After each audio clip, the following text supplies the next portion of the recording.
One season as the Pistons head coach, Monty Williams is out. Detroit firing Williams just 13 months after they gave him the largest coaching contract in NBA history. The Pistons owe Williams $65 million. 2 years ago, we seen a team lose 28 consecutive games, the worst in NBA history. Now, at that time, me, other content creators, sports talking heads, everyone came to the conclusion this might be one of the worst teams ever. Detroit fans, they were sad. They had paper bags over their heads. And Cade, he had this cold-ass quote even back then. Yeah, we're not 2-26 bad. You know what I mean? Like, no way are we that bad. So yes, I think we can turn it around. I think we can play a lot better brand of basketball.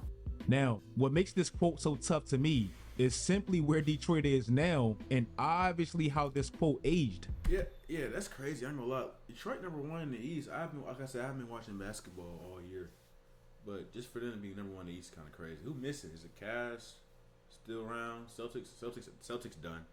We can look it up right now. Let's see what's going on here. Yeah, let's see what's going on here.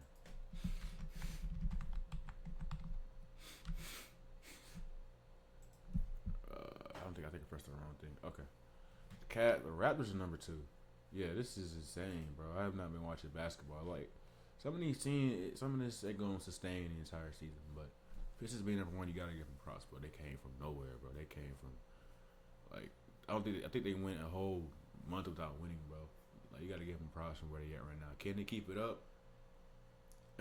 Probably not, bro. I don't see them, finishing the season #1 seed, but it's pretty cool.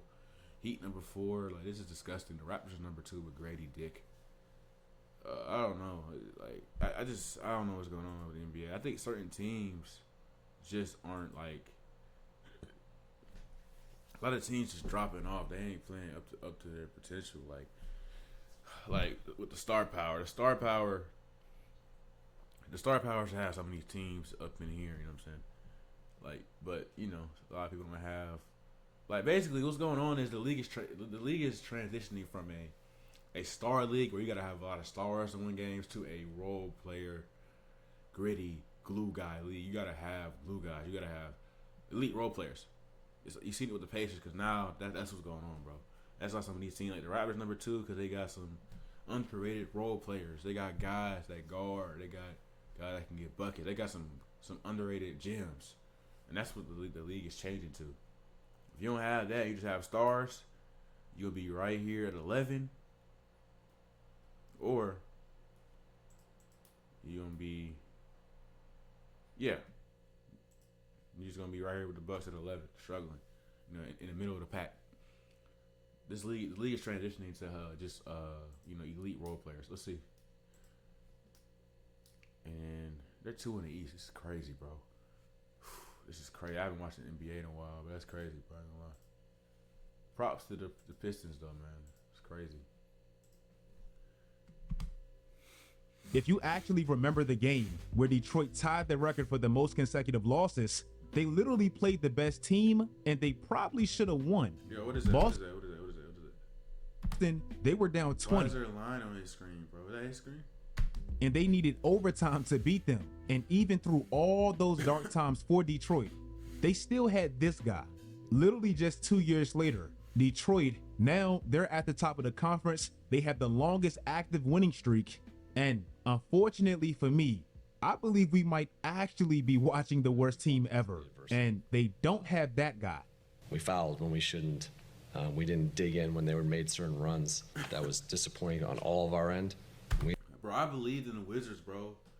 Bro, when Jordan Poole went there, they had I was excited. I was like, the Wizards about to go crazy this year. Well, at least be okay. They had him, Poole, Denny, and Kuzma. I'm like, okay, big three. But Poole, he really messed up Denny, bro. And they had to send Denny out of there, bro. And now it's just a bunch of, role players, young kids, trying to mix in with vets, and it just ain't working. I mean, I haven't watched basketball, like I said. You have to own that. Once we got hit, we didn't respond well. Today is November 21st, 2025. My hometown Washington Wizards, they're 1-13 in the midst of a 12-game losing streak. 2 years ago on this same exact date, Detroit was 2-13 in the midst of a 12-game losing streak.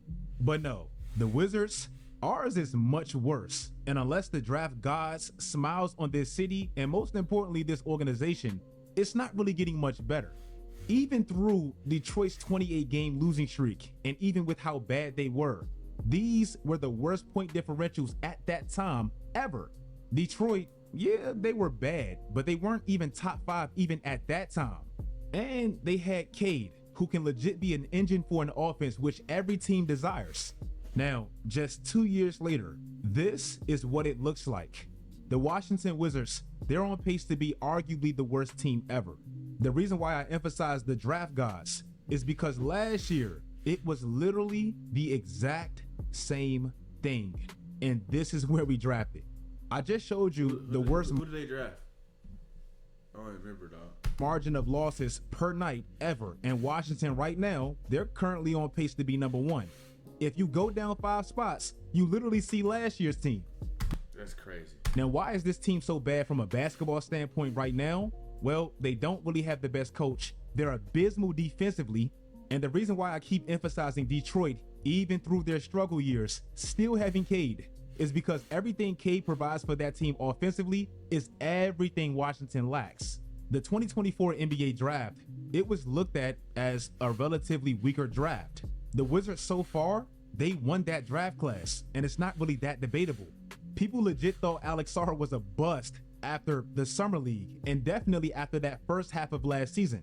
But he's come back this year with absolutely no playmaker, and he's way more efficient. He's scoring. Yeah, tricky player to look at. I don't really see anything like impressive about the guy. I mean, he gonna put up the stats. That's cool, but I'm not a fan of the dude. You know, I don't see anything that good about him. So. Or he was drafted to be a defensive anchor, which he is, and he's shooting 35% from deep, which is very solid for a player his size.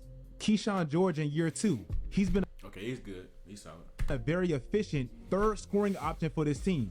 If you look at that draft and you look at the year 2 so far, Alex Sarr and Keyshawn George, they're the top scorers. But unfortunately, that's the good part. And Trey Johnson is going to be fine as well. But that's basically it. My last video was about Lauri Markkanen and basically how he's become a forever trade asset. Well, Washington, over the last few years, they're a clear example as to what happens when a bad organization does just that. Utah, and specifically Danny Ainge, they haven't really been that aggressive in shopping Lauri. And then to make matters worse, they attached this contract to him. Well, Washington was first, and they basically said, hold my beer, because not only did they not move their biggest trade asset in the last 5 years, they also attached maybe the worst contract in sports history to him, and consequently, they didn't really get much back. To me, the worst part about all of this, and more specifically the tail end of that Bradley Beal era, is the good players they drafted and essentially wasted clinging on to a player that did much of nothing. Washington drafted Rui Hachimura, who now somehow looks fantastic with LA. You know why they lost Rui basically for nothing? Because they wanted to pay Kyle Kuzma. Not only did they hold on to Bradley Beal way too long, they held on to Kyle Kuzma unnecessarily long. The trades he made 3 years ago is the reason the Mavericks made it to the finals. With P.J. Washington, Daniel Gafford, he drafts Lively, he brings Kyrie in. The Mavs were a mediocre team until he made those trades. He was doing a good job. Nico Harrison recently got fired, and the one good thing that he can kind of hold on to, I guess, is he made these moves.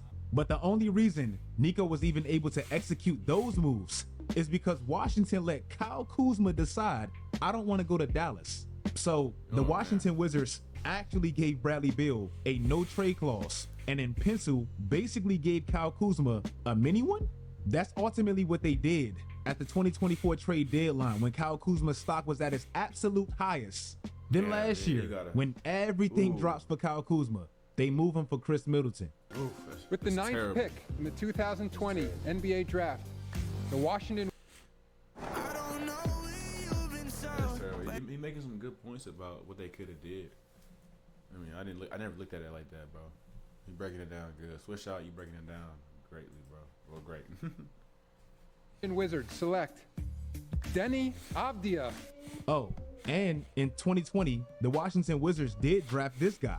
You know, the guy that's tearing it up in Portland right now and probably is going to win the most improved player. And he was drafted to be a Hito Turkoglu point forward type of player. And now he's that guy. But you want to know how you make sure he's not that guy for your team? You bring in a high usage Russell Westbrook for a year and allow him to break every triple-double record imaginable. Then, after that's over, you built this fake contending team around Bradley Beal and get Porzingis and Kyle Kuzma and KCP.